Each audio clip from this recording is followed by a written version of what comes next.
السلام علیکم ناظرین، میں محمد اسلم حسین سیاست کی خبروں میں آپ سب کا استقبال کرتا ہوں۔ ہندوستان کے کنٹرولر اور آڈیٹر جنرل آف سیٹ سے متعلق پالیسیوں پر وزارت دفاع پر تنقید کی گئی ہے۔ اس پالیسی کے تحت حکومت نے فرانسیسی ہوا بازی کمپنی ڈسالٹ ایویشن کے ساتھ 36 رافیل طیاروں کا معاہدہ کیا ہے۔ اعلیٰ آڈیٹر CAG نے ایک رپورٹ میں کہا ہے کہ فرانسیسی فرم نے ابھی تک دفاعی تحقیق اور ترقیاتی تنظیم یعنی DRDO کے لیے اپنی آف سیٹ شرائط پوری نہیں کی ہے۔ ہندوستان سمیت دنیا بھر کے 180 سے زیادہ ملکوں میں کورونا وائرس کا قہر ابھی بھی جاری ہے۔ ابھی تک 3 کروڑ 18 لاکھ سے زیادہ لوگ اس وائرس کی لپیٹ میں آ چکے ہیں۔ یہ وائرس سے 9,76,000 سے زیادہ لوگ اپنی زندگی گنوا چکے ہیں۔ ہندوستان میں بھی ہر روز کووڈ-19 کے معاملے بڑھ رہے ہیں۔ وزارت صحت کی جانب سے جمعرات کی صبح جاری کیے گئے اپڈیٹ کے مطابق ملک میں کورونا وائرس کے جملہ کیسز 57,32,518 ہو چکے ہیں۔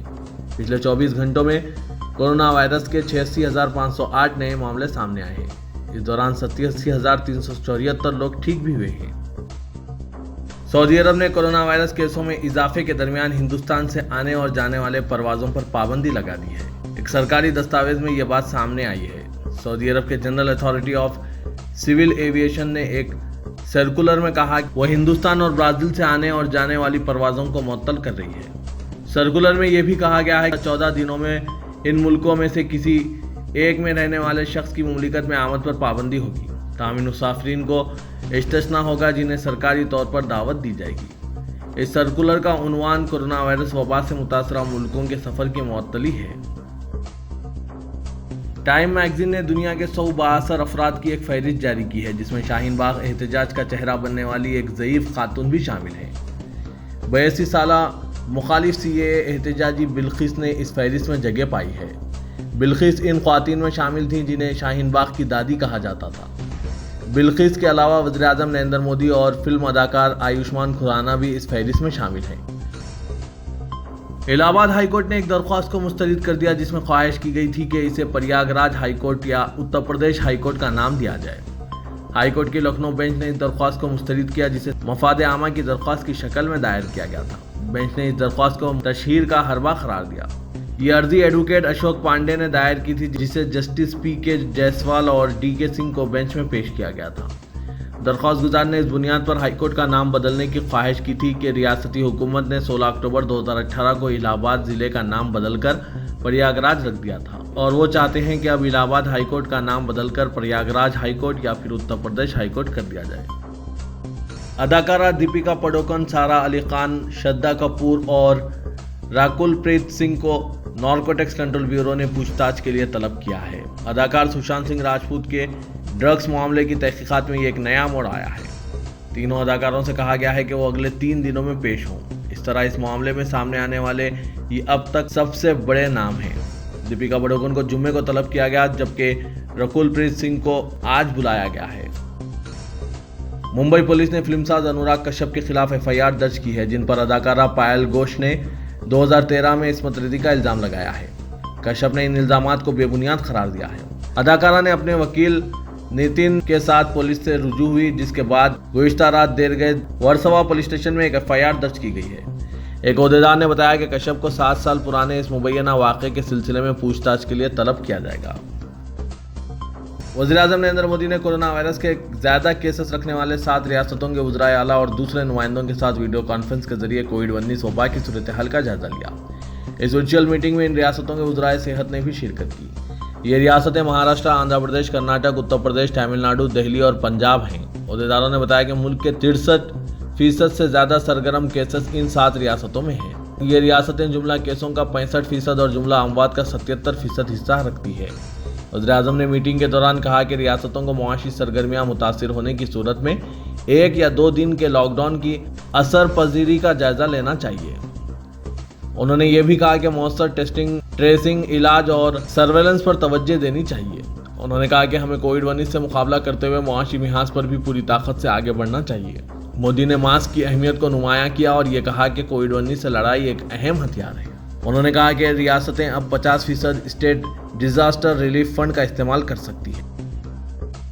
ریاست پنجاب کے کانگریسی رکن اسمبلی نوجوت سنگھ سدھو نے کسانوں کی تائید اور زرعی بلز کے خلاف ایک احتجاج منظم کیا۔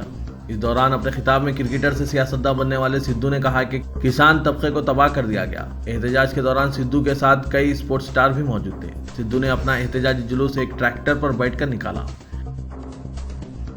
مسلمانوں کو نشانہ بنانے والے سدرشن ٹی وی کو نوٹس جاری کی گئی ہے۔ مرکزی حکومت نے سپریم کورٹ کو مطلع کیا کہ مسلمانوں کو نشانہ بنانے والے اور سول سروس میں مسلمانوں کی دراندازی کے الزامات عائد کر کے بنداس بول شو پیش کرنے پر سدرشن ٹی وی کو وجے بتاؤ نوٹس جاری کی گئی ہے۔ مرکزی حکومت نے کہا کہ سدرشن ٹی وی کے UPSC جہاد شو کو پیش کر کے پروگرام اصول کی خلاف ورزی کی ہے۔ سدرشن ٹی وی نے اپنے شو میں UPSC مسلم جہادی کے عنوان سے مسلمانوں کو نشانہ بنایا تھا۔ دہلی پولیس کی چارج شیٹ میں بتایا گیا ہے کہ شاہین باغ میں CAA کے خلاف احتجاج کرنے والی خواتین کو روزانہ اجرت دی جاتی تھی۔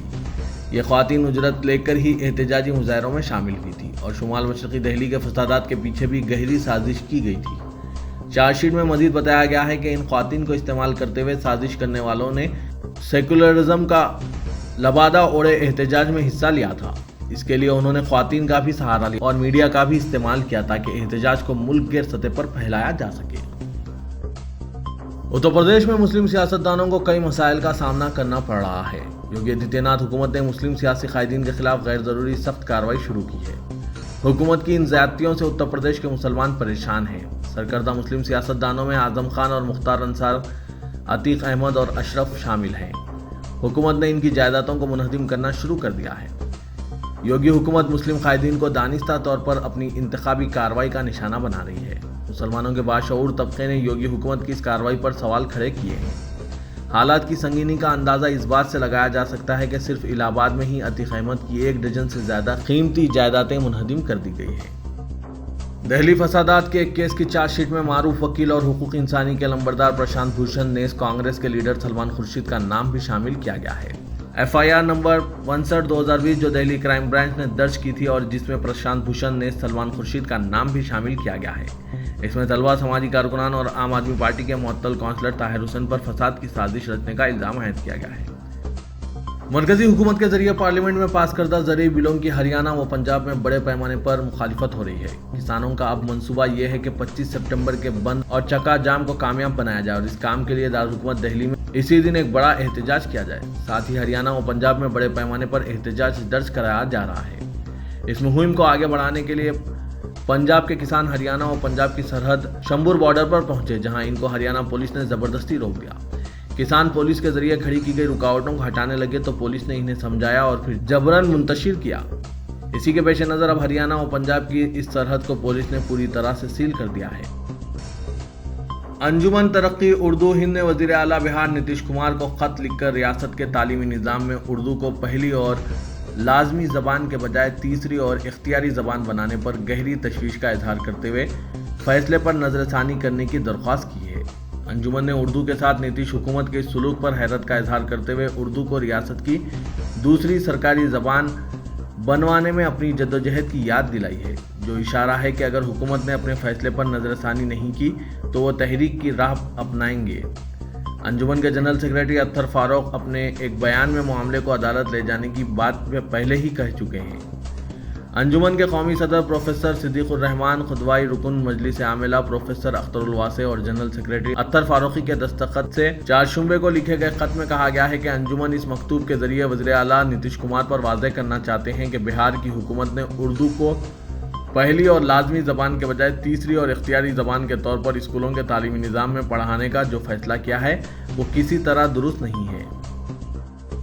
ترکی کے صدر رجب طیب اردوغان نے ایک مرتبہ پھر بین الاقوامی فورم میں مسئلہ کشمیر کو اٹھایا ہے۔ 75ویں جنرل اسمبلی سیشن سے خطاب کرتے ہوئے اردوغان نے کہا کہ کشمیر اب بھی جنوبی ایشیا کا ایک سلگتا ہوا مسئلہ ہے اور آرٹیکل 370 کے تحت ریاست کے خصوصی موقف کی منسوخی سے یہ مسئلہ اور پیچیدہ ہو گیا ہے۔ انہوں نے کہا کہ ہم اقوام متحدہ کی قراردادوں اور کشمیر کے عوام کی امنگوں کے مطابق مسئلہ کشمیر کی یکسوئی کے خواہاں ہیں۔ سعودی عرب نے اتوار 4 اکتوبر 17 سفر سے عمرہ اور زیارت کی اجازت دینے کا اعلان کیا ہے۔ عمرہ مرحلے وار بحال کیا جائے گا۔ اندرون مملکت سے سعودی شہریوں اور مقیم غیر ملکیوں کو عمرہ اور زیارت کی اجازت ہوگی۔ سعودی عرب کے شاہ سلمان نے جنرل اسمبلی اقوام متحدہ سے اپنے خطاب کے دوران اپنی مملکت کے اسلامی اقدار پر زور دیا اور اپنے کٹر حریف ایران کو تنقید کا نشانہ بنایا۔ اپنے والد شاہ عبدالعزیز کی وسیع و عریض تصویر کے سامنے بیٹھے ہوئے شاہ سلمان نے